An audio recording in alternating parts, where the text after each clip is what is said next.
மகர ராசிக்கான பலன். ராசி சனி 3ஆம் இடத்தில் இருக்கிறார். மகர ராசிக்காரர்கள் வெளியூர் வெளிநாட்டுக்கு செல்வதற்கான வாய்ப்பு இருக்கிறது.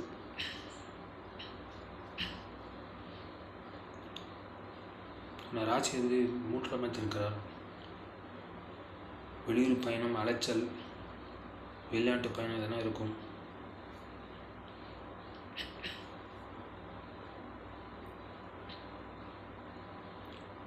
அஞ்சாவது சுக்கிரன் ஆட்சியாக இருக்கிறார்.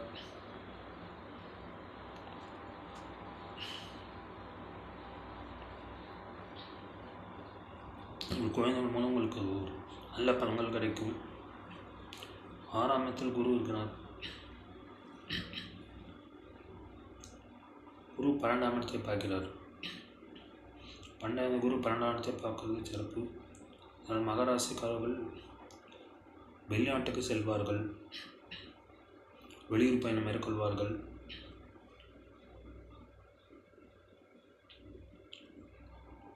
இந்த பலன் மகர லக்னத்துக்கும் பொருந்தும். மகர ராசிக்காரர்கள், மகர லக்னத்துக்காரர்கள் வெளிநாட்டுக்கு செல்வார்கள், வெளியூர் பயணங்கள்லாம் இருக்கும். தொழில் ரீதியாக, உத்தியோக ரீதியாக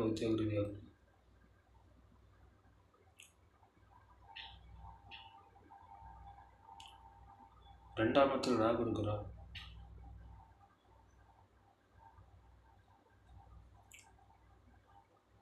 ராகு குரு சாரப்பட்டிருக்கிறார்.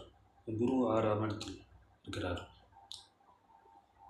2ஆம் இடத்தில் ராகு வெளிநாட்டு பயணத்தை இண்டிகேட் பண்ணுறது. 2ஆம் இடத்துக்கு ராகு வெளிநாட்டு பயணத்தை இண்டிகேட் பண்ணுறது. மாத பிறப்புகளில் சூரியன் 7ஆம் இடத்துக்கு வந்து வருவார். 8வது சூரியன் 7ஆம் இடத்தில் இருக்கணும். இந்த இடம் கடகராசி, ஜலராசி இருக்கும்.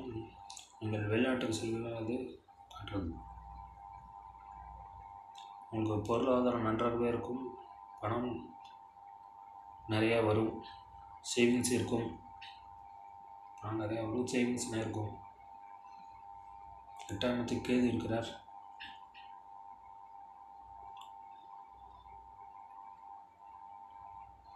ஆன்மீக பயணம் மேற்கொள்வீர்கள்.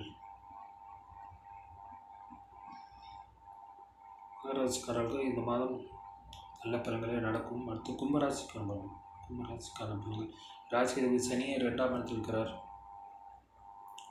கும்பராசிக்காரர்களுக்கு பொருளாதாரம் நன்றாகவே இருக்கும். 4ஆம் இடத்தில் சுக்கிரன் இருக்கிறார்.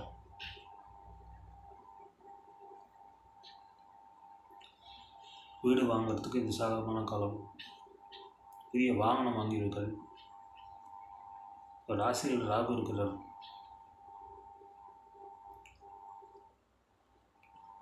ராசியில் ராகு இருக்கிறார். உங்களுக்கு அலைச்சல் இருக்கும்.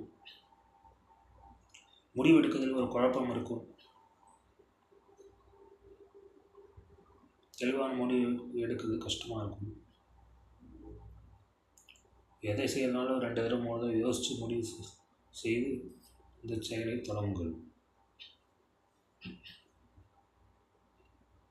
மாதத்துக்கு சூரியன் 6ஆம் இடத்துக்கு சென்று விடுவார்.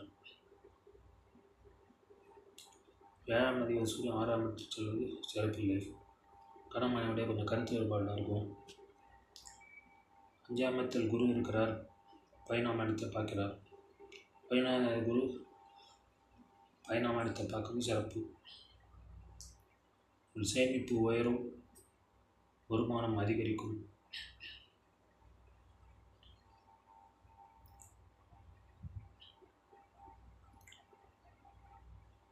ஏழாம் இடத்தில் செவ்வாய் இருக்கிறார். நீங்கள் இந்த காலகட்டத்தில் கோபமாக இருப்பீர்கள். காலகட்டத்தில் நீங்கள் கோபமாக இருப்பீர்கள். கோபத்தை குறைத்துக் கொள்வதுதான் நல்லது.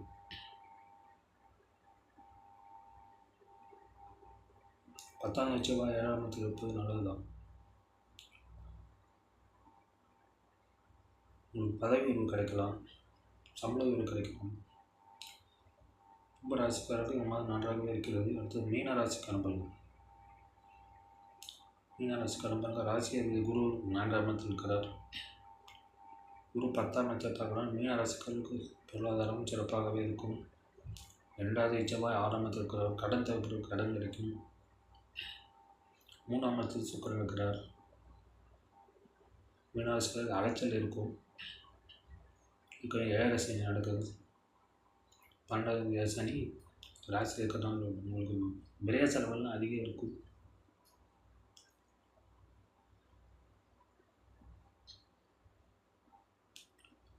ஆறாவது சூரியன் 5ஆம் இடத்தில் இருக்கிறார்.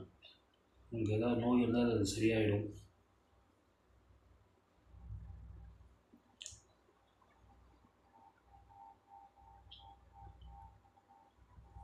பன்னெண்டாம் இடத்தில் ராகு இருக்கிறார்.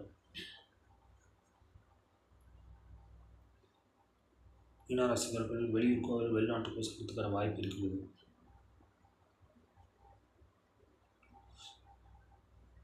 மீனராசிக்காரருக்கு ஒரு நல்ல பலன்கள் நடக்கும்.